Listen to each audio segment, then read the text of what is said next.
He was different. Pilate. Reading John chapter 18 verse 33 to chapter 19 verse 1. Then Pilate entered the headquarters again, summoned Jesus, and asked him, "Are you the King of the Jews?" Jesus answered, "Do you ask this on your own, or do others tell you about me?" Pilate replied, "I'm not a Jew, am I? Your own nation and the chief priests have handed you over to me."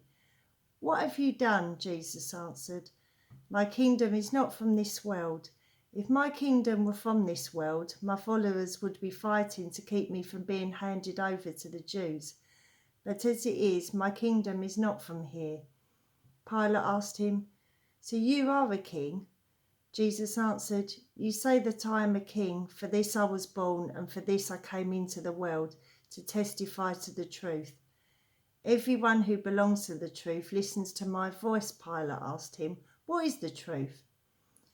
After he had said this, he went out to the Jews again and had told them, "I find no case against him, but you have a custom that I release someone for you at the Passover.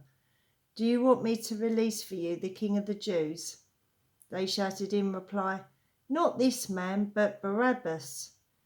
Now Barabbas was a bandit.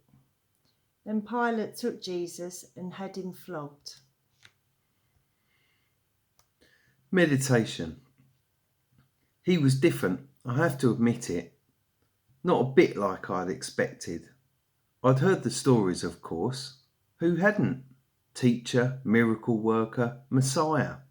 But I just thought he'd be like all the others, a charlatan out for what he could get, or some crazy fanatic who dared imagine he could take on the might of Rome.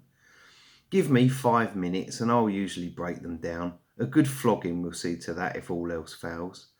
Not this one though. I tried that. I tried everything. We gave him the full works and he still just stood there looking at me as if I was the one on trial, as if he was the one in charge. He was quite innocent, of course, any fool could see that, but he wouldn't help himself, almost like he wanted to die.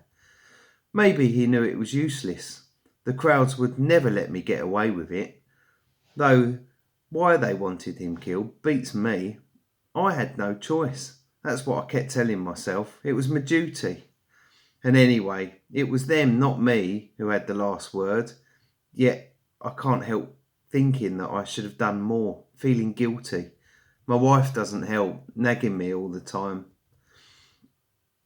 Does she think I can sleep any better than her? What would she have done in my place? I washed my hands of him in the end, literally. But I still feel dirty, as if though it's finally down to me. He was different, all right. But what sort of man was he? That's a mystery. Prayer. Lord Jesus Christ, faced with difficult decisions, so often we tell ourselves we have no choice, that life has pushed us into a corner, leaving us no alternative as to how to act. But in our hearts we know this isn't so. It may be hard, it may be painful, it may be costly, but finally there is always a right way if we are prepared to look for it. Forgive us for all the excuses we make. Forgive us for the ways we wriggle and squirm rather than face up to our responsibilities. Forgive us for all the times we have taken the soft option rather than the one we know to be right. Amen.